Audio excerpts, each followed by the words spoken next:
Nah, karena seminarnya itu Sabtu pagi dan saya nggak bisa merubah jadwal lebih daripada itu, maka begitu tiba di Jakarta ada pertemuan sebentar, langsung malam itu berangkat. Nah, saya nggak mikir uang sebab panitia gereja yang ngundang itu punya anggotanya punya travel dan saya dijemput. Nah, kami berangkat berempat. Tiba-tiba ada dua saudara kita, anak kami dari Ngabang, Kalimantan Barat itu lagi urusan pelayanan dengan di Jakarta dan mereka kosong, lalu saya ajak mereka. Jadi kami berenam. Saudara, dan uang saya pas-pasan. Artinya pas-pasan itu pokoknya cukup untuk beli apa-apa di jalan saja. Ternyata travel ini mobilnya bermasalah.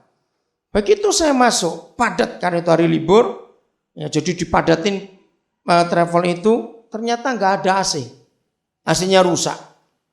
Ya udah saya pikir nggak bayar aja kok ngomel, saya bilang begitu. Ya udah naik, panas sekali. Udah, begitu masih jemput lagi 2 orang.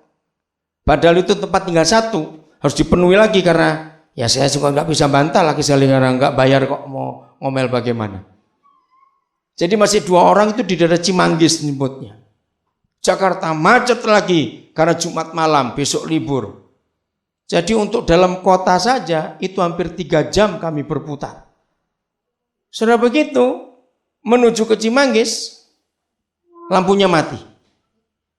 Berhenti lagi.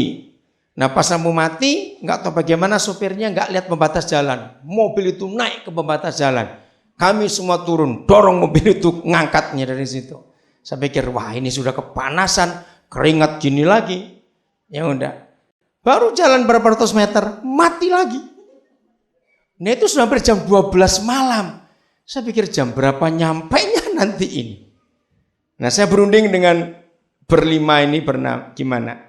Yaudah kita pulang aja lah, besok naik kereta. Dalam hati saya ngomong, uangnya siapa pakai naik kereta? Ya udah, karena mereka usul, saya pikir mereka ya entah gimana, saya diam saja. Akhirnya kami pulang. Nah ternyata saudara, 2 anak dari Ngabang ini lagi punya duit. Nah akhirnya mereka tahu kalau saya lagi gak punya duit. Mereka tertawa. Lah kenapa gak punya duit kok berani berangkat? Loh kenapa tidak? Enggak bayar kok, saya bilang begitu. Karena memang gak bayar travelnya itu. Akhirnya kami pulang kembali ke Greenfield. Sudah hampir setengah 2. Nah kereta itu ada jam 6 pagi. Itu masih lewat Cirebon dulu. Kalau jam 6 pagi jam 5 harus berangkat. Ya udah. Jadi akhirnya saya mandi lagi ke panas betul. Terus pagi-pagi mereka 2 berkata, "Papi kami gak ikut sudah." Terus kenapa gak ikut? Yaudahlah. Uang ini aja papi pakai untuk beli tiket kereta berempat nanti itu. Saudara, saya bersyukur kepada Tuhan. Tuhan buat acara itu. Akhirnya kami berangkat pagi dengan kereta itu. Dan memang terlambat. Jadi yang mulai jam 10 pagi, akhirnya panggil hamba Tuhan yang lain. Jam 12 saya ngisi season yang kedua dari situ. Nah ini sebuah contoh. Mereka nggak percaya kalau saya itu nggak punya uang. Mereka heran, masa nggak punya uang? Dibilang nggak punya kok nggak percaya. Mau mikir apa lagi? Karena mereka nggak lihat saya sedih atau bagaimana, nggak sama sekali. Nah mereka di situ baru tahu bagaimana cara saya hidup.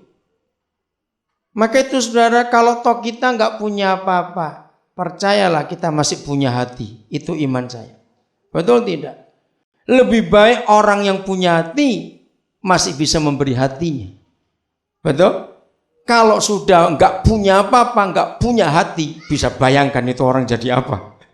Kejamnya kayak apa hidup orang itu. Akhirnya yang berempat itu setelah tahu saya nggak punya uang, yaudahlah kami nggak usah ikut. Berangkat berdua orang aja. Karena Bapak Sidi enggak, kita sudah dapat berkat untuk kita berangkat berempat ini. Nah, itulah yang kita harus hidup di dunia ini. Kasih karunia yang dianugerahkan kepada kita, jangan kita sia-siakan. Amin. Ayat yang ketiga. Aku bersaksi bahwa mereka telah memberikan menurut kemampuan mereka. Bahkan, apa saudara? melampaui kemampuan mereka. Saya merenungkan lama ayat ini. Coba baca pelan-pelan dan mengerti dari kekuatan Roh Kudus. Sudah jelas sangat miskin, betul enggak? Kalau cuma miskin saja, oke, ini sangat. Nah, sampai hari ini saya tidak bisa menemukan dengan kalimat bagaimana kondisi sekelompok orang atau seseorang yang disebut sangat miskin itu kayak apa? Kira-kira bisa bayangkan enggak? Kalau cuma miskin saja gampang dimengerti, tapi ini sangat miskin. Aneh sekali. Paulus menuliskan kata ini. Tapi mereka dikatakan bisa memberi bahkan melampaui kemampuan mereka. Dengarkan ini, saudara, ini sebuah kebenaran yang luar biasa. Kalau sudah sangat miskin, itu berarti untuk dirinya sendiri ada atau tidak? Enggak berkata cukup, pertanyaannya bukan cukup, beda. Saya enggak tanya apakah untuk diri mereka sendiri cukup atau tidak, jelas tidak cukup. Tapi kalau kita pakai kalimat apakah untuk diri mereka sendiri ada atau tidak, jelas tidak, betul? Tapi dalam hal apa mereka dikatakan bisa memberi melampaui kemampuan mereka? Ini hal yang sangat sulit dimengerti. Tapi dengar, ini firman Tuhan, saudara. Amin. Ini firman Tuhan. Ternyata mereka bisa memberi melampaui kemampuan mereka karena mereka kaya dalam kemurahan itu tadi. Amin. Jadi kalau mereka tidak bisa memberi harta atau sesuatu, maka yang namanya kemurahan, coba renungkan, yang disebut kemurahan, itu ada bentuknya tidak? Coba jawab, ada bentuknya tidak disebut kemurahan? Tidak ada. Kita lihat Tuhan itu ajaib sekali. Dari Tegal, saya pikir gampang beli tiket untuk balik kemarin. Jadi kemarin siang habis kebaktian yang kedua, kami balik ke Jakarta. Nah, selesai kebaktian yang pertama, saya panitia baru mau pergi beli tiket. Ya, kami akan lewat Cirebon lagi pakai kereta. Ternyata saudara tiket habis 2 kereta. Ya, 1 Argo Jati, 1 Cirebon Express habis semuanya karena hari libur. Maka minggu siang orang pada pulang kembali ke Jakarta. Bagaimana ini? Mau diantar travel lagi? Saya bilang, aduh panasnya kayak begini, lebih baik naik kereta aja saya. Terus saya telepon. Ya, saya ingat seseorang di Cirebon. Saya telepon, ternyata dia bisa tolong karena dia punya kenalan dengan orang dalam dan itu jatah pejabat. Persis ada 3 tempat.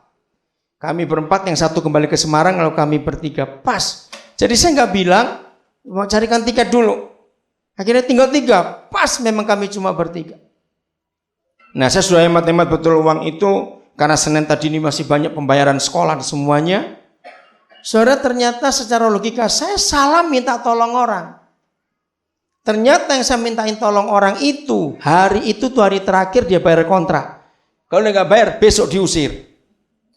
Saya bilang salah cari orang ini, saya bilang begitu. Terus saya tanya, jadi kamu tuh kurang berapa? Memang gak seberapa kurangnya, tapi karena saya lagi juga perlu uang, buat saya cukup besar. Masa saya bilang gak punya? Gak mungkin dia gak percaya kalau saya gak punya. Ya udah. Dia bilang terima kasih. Lalu dia telepon istrinya untuk saya ngomong dengan saya. Dia bilang terima kasih kalau kami masih boleh tinggal lagi di rumah ini. Nah, saudara, maka itu kalau toh lagi sekali kita gak punya apa-apa yang kita bisa beri, kita masih punya kemurahan, bukan? Garis bawahi kata kaya dalam kemurahan. Maka itu mereka bisa memberi melampaui kemampuan mereka. Dan ini sungguh luar biasa. Ayat 4. Dengan kerelaan sendiri. Lihat ini. Dengan kerelaan sendiri. Mereka meminta dan mendesak kepada kami supaya mereka juga beroleh kasih karunia. Akhirnya dikembalikan lagi. Seingat ayat 1 tadi, menerima kasih karunia dianugerahkan. Seulang ayat 4 ini, indah sekali.